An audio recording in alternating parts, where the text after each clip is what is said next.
Hello and good day. This is Zachary Collever. I am in the cost accounting course and I will be talking about finding and promoting moral courage in the accounting industry. Given recent events of WorldCom and Enron, um, we have seen a large need for moral courage in the accounting industry. Moral courage could be defined as doing the right thing given a difficult circumstance. Um, General Patton describes moral courage as being one of the most valuable, but usually the most absent character in men, meaning that it's very difficult to find those with a strong sense of moral courage. Given the difficulty of finding employees that have moral courage, I've put together a few questions that could be asked to either current or prospective employees to understand, where they tend to lean on that ethical scale. One simple question that could be asked would be, how would you handle unethical behavior? What if your boss came to you and asked you to do something that you didn't find was ethical?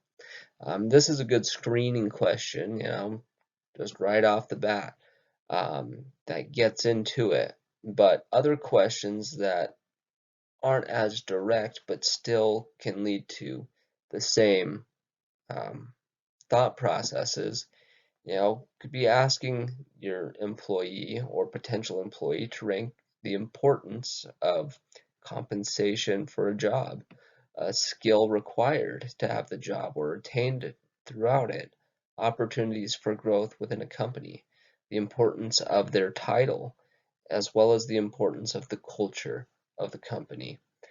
These types of questions not only will help an employer to understand where their employees' priorities are, but as well it gives the employee a chance to vocalize and understand and hear where their priorities are seeming to lay, and it can help them reassess their direction if they see that something is a priority for them that they really wish wouldn't be.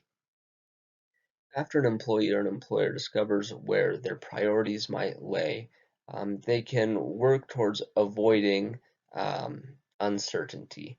Now, uncertainty avoidance can be broken down into 6 criteria that um, typically are the things that most likely lead to fraud or unethical behavior. The first on the list is the magnitude of consequence, which directly relates to those who are benefited or victimized by an act. Typically, those who are committing an unethical act will think of who will be benefited, who won't be, who will be victimized. The second is the social consequences, whether their peers will look at the action as being something that was wrong or ultimately right to help the company. Third is the probability of effect, which is kind of like a risk analysis to see whether the the positives or negatives will actually happen. Fourth is the temporal immediacy, which is a matter of how soon after the act is committed it'll be noticed. Fifth is proximity, which has to do with those around them that would be affected by it, whether they're directly linked to the individual or not.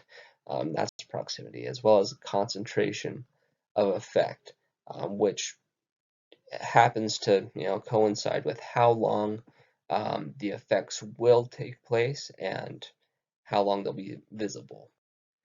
As great as a tool as uncertainty avoidance can be, there has to be some outside forces that prompt accountants to act ethically and morally. Um, Owners of companies should, stress the liabilities that, each individual will take up so that, those who make unethical choices know that it's not just going to go back to the corporation. They will be held responsible for their actions. And as difficult as moral courage can be defined, it is out there.